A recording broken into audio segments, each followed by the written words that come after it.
Books have had thousands of years, the greatest minds in human history, and an entire Nobel Prize dedicated to storytelling.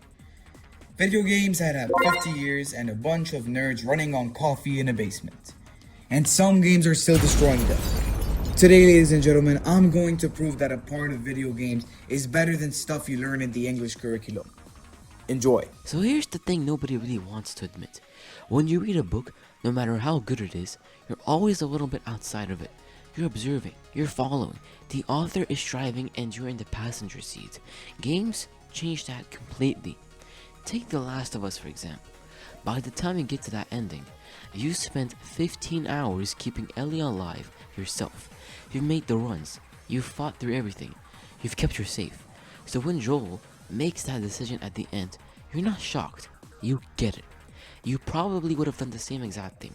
And then there's Arthur Morgan, probably one of the best written characters in any medium in the last 20 years. What makes him work isn't some big dramatic moment, is that you're just playing him, doing normal stuff, riding around, helping people, living his life. And somewhere along the way, you start actually caring about him. Not because the game told you to, just because time passed and you were there for it. The same way you care about people in real life. Books can make you love a character, but games make you feel like you knew them. Now I want to talk about some games that really shouldn't be as good as they are. Disco Elysium has no combat, no action, no big set pieces. It's just you talking to people in a rundown city, trying to solve a murder while your character slowly figures out who he even is. That's the whole game. And it might be the best written thing I have ever come across. Not the best written game, best written thing. Voila! The characters have real opinions, real flaws. They believe things that are wrong and they don't know it. They're messy in ways that feel human. At one point, the game makes you have a conversation with your own necktie, and somehow it actually means something. Another game with an amazing story that would actually be great in a novel, whether classic or graphic, is Hazelight Studios' It Takes Two. As I'm recording this, I finished the game a couple hours ago with my little brother. It was genuinely great.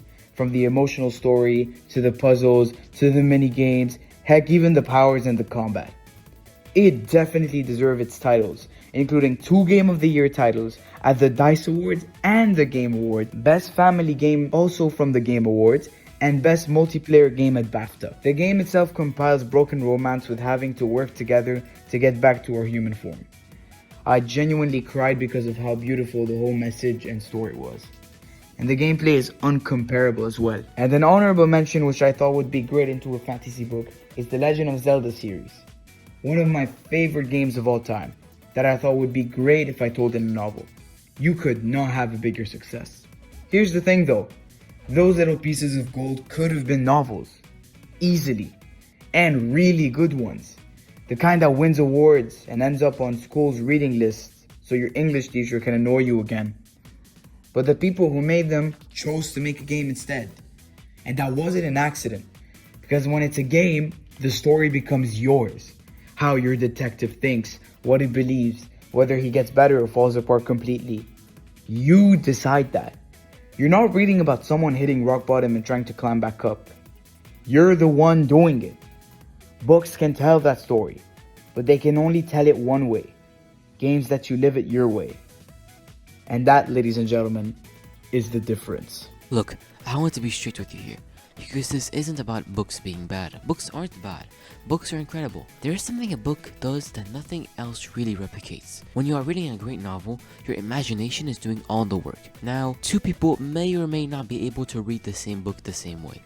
That's actually kind of special though. A great book can take you somewhere that doesn't exist and make you feel like you've genuinely been there, like you have lived there for a while. That's not nothing.